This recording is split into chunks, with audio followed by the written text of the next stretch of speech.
You can't name one fighter that's making crazy money and getting all the opportunity and has no popularity. Name one.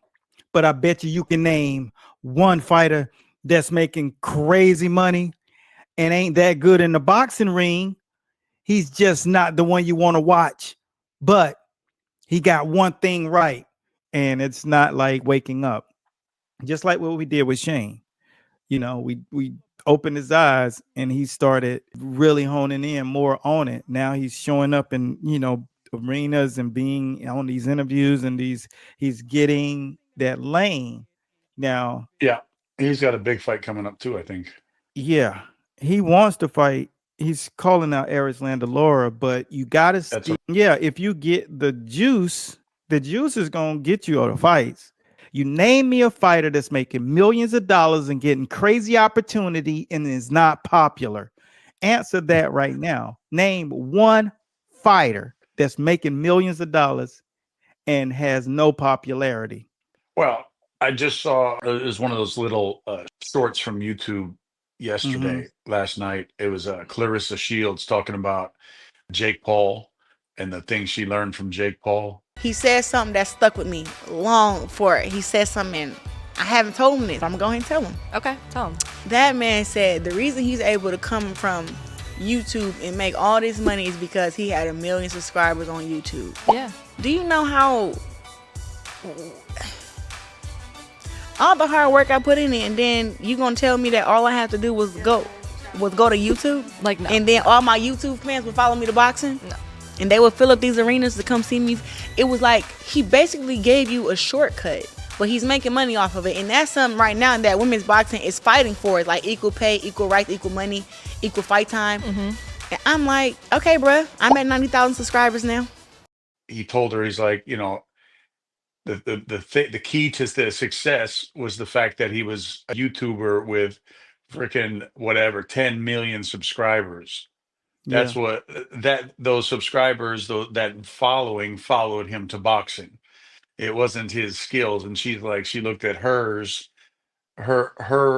subscribers, her followers on YouTube, and she's like, I need to get my stuff together because that's where Mm-hmm. the money comes in, and the other Mm-hmm. side of the game in Mm-hmm. boxing. And she was kind of blown away at that piece because most people are looking at it from a Yeah. standpoint.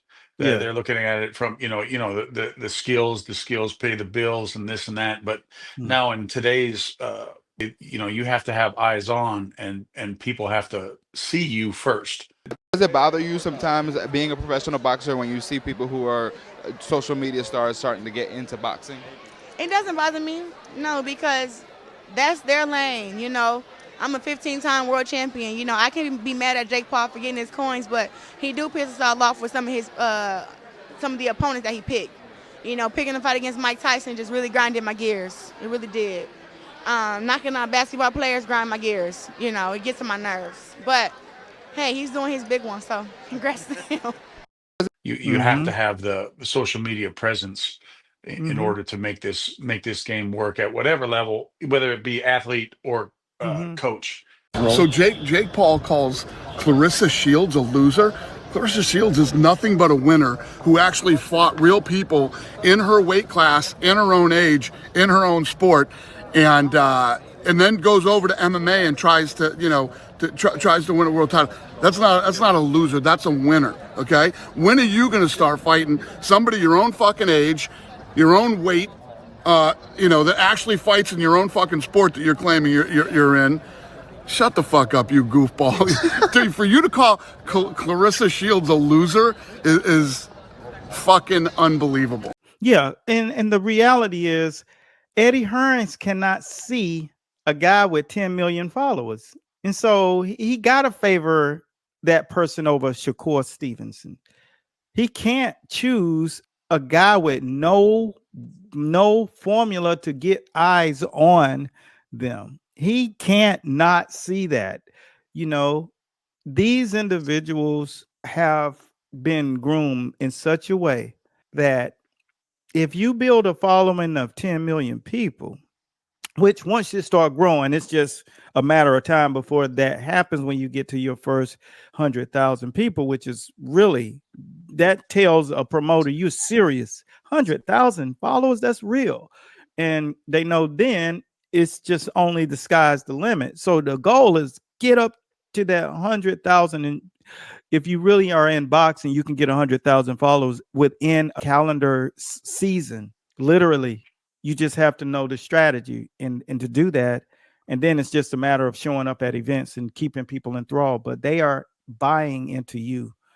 They're buying into you, and they want to be a part of your journey because they feel like they're only 1 degree of separation between success for themselves, and that's the followers, because everybody's trying to reach success. So if she listened to that and that sparked it because it came straight from the horse's mouth, how can Floyd not see a guy in De La Hoya, not see a guy who has 1 million people follow him or 100,000 people that follow him?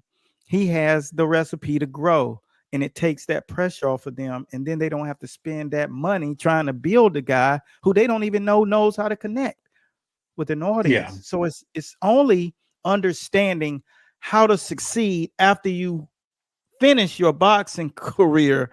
You already had a brand and you don't depend on it. And that's what our entire focus is to show everybody literally how to be a boxing star, but not rely on boxing to be to develop and say who you are, because you got a message outside of the boxing. And ask guys like Andre Ward and Darrell who've done it and now realize when you come out of boxing, if you're not willing to create an identity, you can be in pro football or basketball. It doesn't matter. If you don't create an identity, then once that's over, it's over for you. That's why guys go broke.